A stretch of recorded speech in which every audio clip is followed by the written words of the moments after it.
আজকে গোসলটা করার পর এতটাই ফ্রেশ লাগছে, আরাম লাগছে একেবারে বলাই বাহুল্য। মনে খুব শান্তি পাচ্ছি। গোসল করার পর ক্রিমগুলো যখন মুখে মাখি না তখন আরও ভালো লাগে। নিজেকে অন্যরকম ফ্রেশ মনে হয়। অন্য কেউ মনে করতে পারে আমি হয়তো বাচ্চাদের রেখে আমি একাই পরিষ্কার হয়েছি। আরে না, না, ওদেরকে আগে পরিষ্কার করিয়েছি তারপর না আমি নিজে পরিষ্কার হয়েছি। আজকে অনেকগুলো কাপড় কেচেছি। এতগুলো কাপড় কাচার পর মনে করেন ৪ বালতি, ৩ বালতির প্রায় একটু বেশি বললেই হয়। এতগুলো কাপড় কাচার পর গোসল না করে কি পারি? তবে আমি একটা কাজ করেছি। আমার আগে আমার ছোট পাখিদের আগে গোসল করিয়েছি এবং তেল পলিশ করে দিয়েছি। এদেরকে করার পর নিজের হাতে পায়ে তেল পলিশ করলে না গোসলের একটা আরামায়েজ আসছে তো অবশ্যই। তারপর মনের মধ্যে একটা শান্তি বিরাজ করে।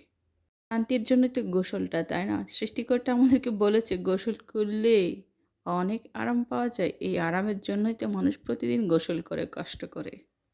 অনুভূতি না থাকলে হয়তো মানুষ এতটা পরিষ্কার পরিচ্ছন্ন থাকতই না।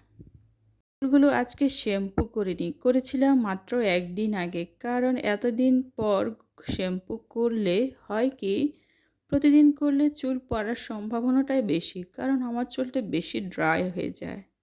আর এরা রেডি হয়ে আছে বাহিরে যাবে বলে। আমাকে বলল, "মামা চলো আজকে বাহিরে যাবো একটু ঘুরতে।" সেদিন না আমাকে বলল, "সেদিনই তো মাত্র তুমি বললে যে আমাদেরকে ঘুরতে নিয়ে যাবে।" আমি বললাম, "না মা, এখন না। এই যে আমি যে একটু আরাম করে একটু তেল পলিশ করব না। ওরা আমার আশেপাশে ঘোরাফেরা করবেই।" এভরিওয়ান কেমন আছেন? তপ্পকবি চ্যানেল থেকে সবাইকে শুভেচ্ছা এবং ভালোবাসা দিচ্ছি আজকে।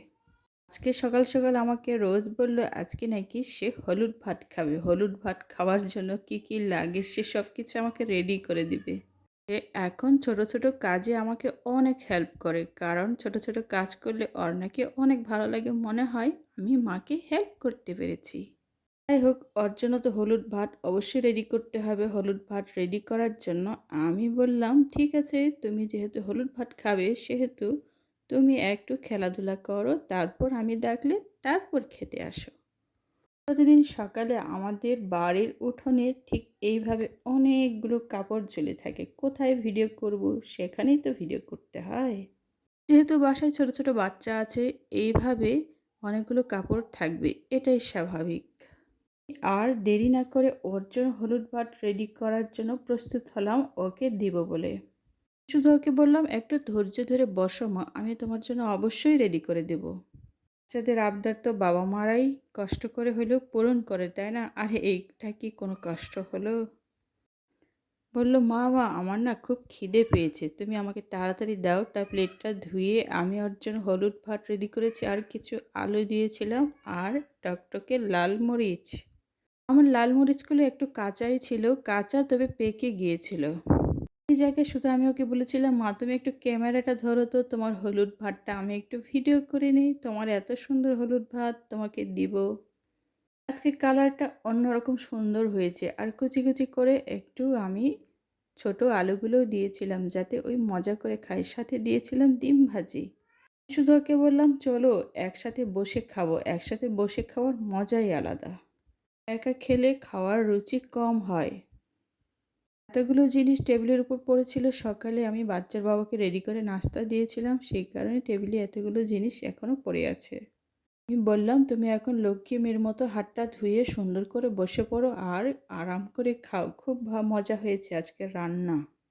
এত সকালে সুন্দর এই নরম নরম তুলতুলে ঝলসানো রোদটা পড়েছে, কি সুন্দর। জানালাটা আমার বিশাল বড়, আমার খুবই ভালো লাগে।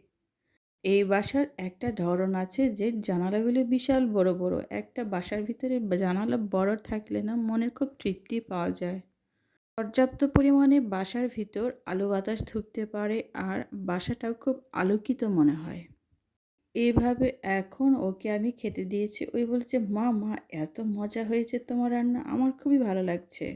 পৃথিবীর সবথেকে সুন্দর ভালোবাসা হচ্ছে মায়ের ভালোবাসা। মায়ের ভালোবাসার মতন কি আর কারো অন্য কারো ভালোবাসা হয়? এই কারণেই বলা হয় মায়ের ভালোবাসাকে পৃথিবীর শ্রেষ্ঠ ভালোবাসা। দিনই সকালে নাস্তা তৈরি করার পূর্বে ওকে আমি অবশ্যই জিজ্ঞেস করে নিই, আজকে কি খাবে? আজকে তোমার জন্য আমি কি রান্না করতে পারি? তোমার পছন্দ মতো অবশ্যই রান্না করব। তুমি শুধু বলো আমাকে।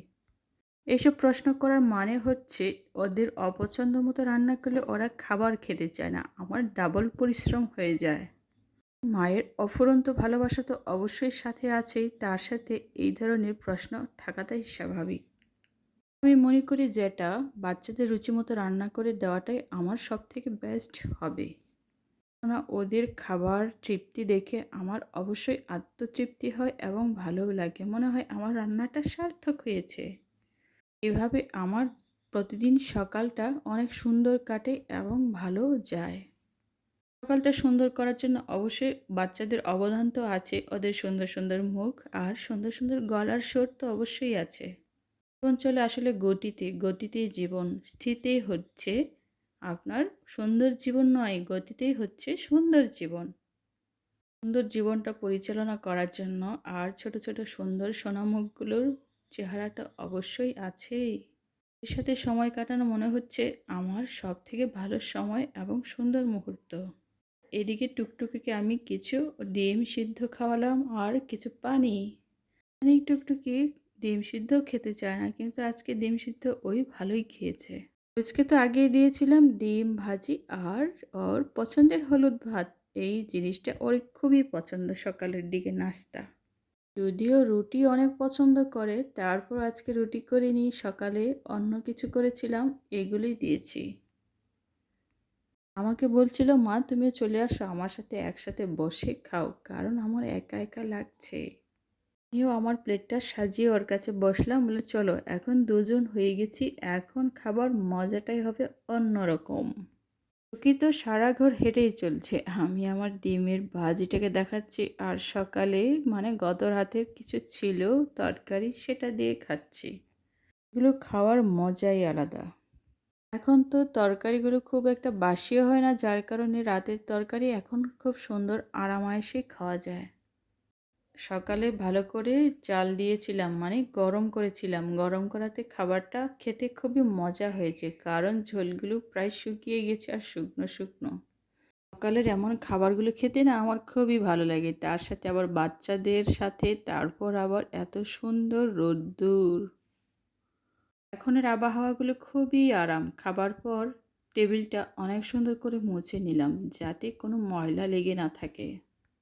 হাতের কাজ সাথে করা সবসময় উত্তম, আমি যেটা মনে করি, কারণ কাজটা ফেলে রাখলে না আমার কাজের অংশটা ভারী হয়ে যায়।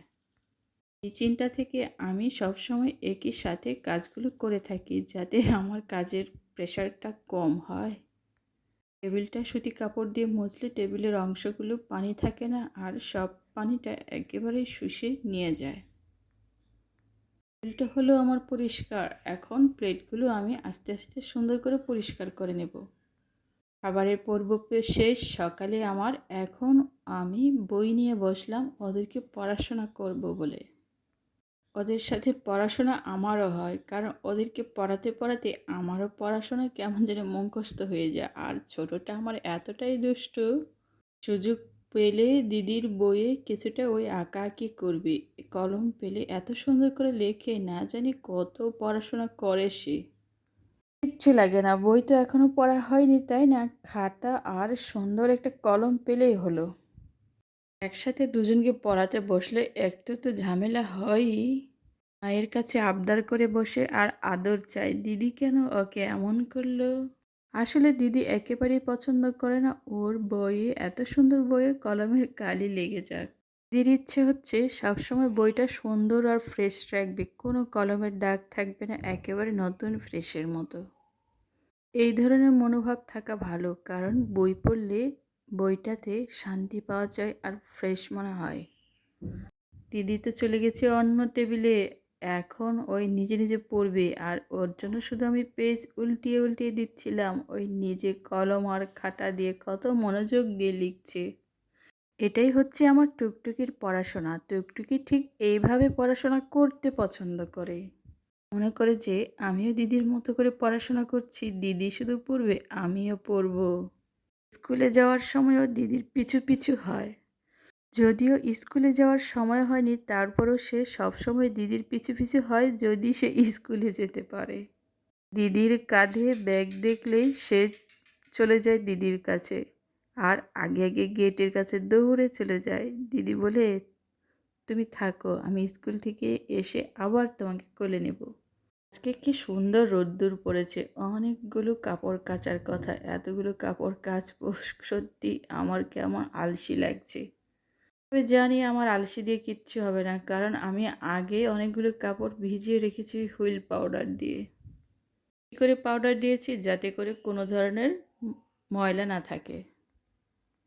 এখন সে পড়াশোনা করবেই, ওর পড়াশোনা করার সময় আমার ডিউটি হচ্ছে ওর পাশে থাকা আর ওর ডিউটি করা। তেমনি বললি, তুমি যত ইচ্ছে পড়াশোনা করো, আমি তোমার কাছে আছি। খুবই দুষ্টু আমার এই টুনটুনিটা। এইভাবে সে যখনই সময় পায়, হাতে একটা কলম আর খাতা পেলে খুব মনোযোগ দিয়ে লেখাপড়া করে। আর লেখাপড়ার ধরন এটা। ওদেরকে পড়াশোনা করিয়ে আমি একটু বাইরে আসছি, বাইরে বসে একটু রোদ্দুরের তাপ দেখছি, অনেক রোদ্দুর তাপ। বসে আর কি হবে, আমার কাজে নেমে পড়তে হবে। সময় পেলেই শুধু খেলা আর খেলা, শুধু সাথে মাকে থাকতে হবে। শোয়ার জন্য সব কাজ সেরে গোসলটা করে নিয়েছি, আর এখন শুধু নিজেকে আরেকটু পরিপাটি করার পালা। সবসময় এদের মার কাছে থাকতেই হবে। খুব পরিশ্রম করেছি, এত পরিশ্রম করেছি, এখন ওদেরকে সুন্দর সময় দেওয়ার পালা। সবাইকে সাজিয়ে গুজিয়ে ফ্রেশ করিয়েছি। এভাবেই চলবে আমাদের সারাটা দিন। গোসলটা করার পর সবাইকে অন্যরকম ফ্রেশ লাগছে। আজকে এ পর্যন্তই, পরের বার আবার দেখা হবে।